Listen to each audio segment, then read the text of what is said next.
What if one small act of kindness could transform a lifeless city into a garden of beauty? The candy of doing good beautifully. Grandpa, Sami asked as they sat in the quiet shade of their garden, "You always talk about being a muhsin. What does it actually mean to do good beautifully?" Grandpa smiled, his eyes twinkling behind his glasses. He reached into his deep pocket and pulled out a small, shimmering object that caught the sunlight. Ihsan, or excellence, is more than just doing what you're told, Sami. It is the spirit that brings the world to life. But instead of telling you, why don't I show you? Grandpa placed a piece of candy in Sami's palm. It was intricately carved into the shape of a tiny, lush tree with deep green leaves and fruit that looked like drops of gold. "This is the candy of doing good beautifully," Grandpa explained. "Eat it, and you will visit a place where that spirit is missing. Only then will you understand its value." Sami took a brave bite. The flavor was a wonderful rush of honey and jasmine, but suddenly, the garden began to swirl and dissolve into a mist of gray. Sami blinked and found himself standing in the center of the City of Duty. It looked exactly like a giant cold machine. The buildings were made of stacked, rectangular blocks of gray metal and glowing orange glass. There were no parks, no painted signs, and no soft edges. People moved in straight lines, their faces as blank as the walls around them. Everyone did exactly what they had to do, and not a single thing more. Sami wandered into a workshop where a carpenter named Kadir was assembling a chair.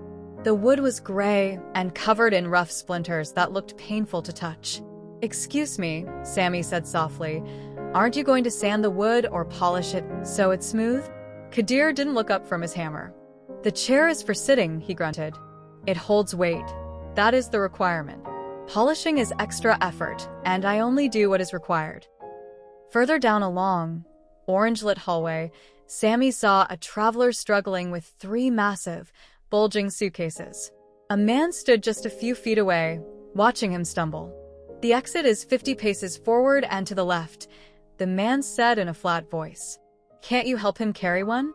Sami asked the man. The man shook his head. He asked for the exit. I gave him the directions. My duty to the stranger is fulfilled. In a large, square plaza, a wealthy man named Malik was distributing coins to a line of people.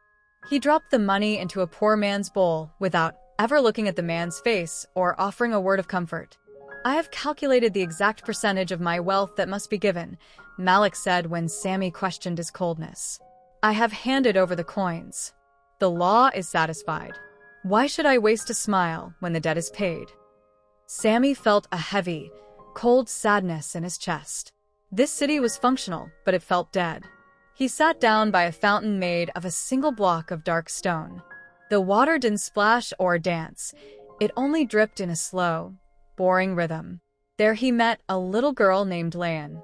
She was trying to fill a large glass bottle, but she was too small to reach the heavy iron tap, and her arms were shaking from the weight of the glass. "Let me help you, Layan," Sami said. He didn't just hold the bottle. He lifted her up so she could reach the tap easily, and then he filled the bottle until the water sparkled at the very brim. When it was full, Sami realized how heavy it was. "I won't let you carry this alone," he said with a warm smile. "I will walk you all the way to your front door." He took the heavy bottle in his own arms and walked beside her. As Sami walked with Layan, the city began to shiver.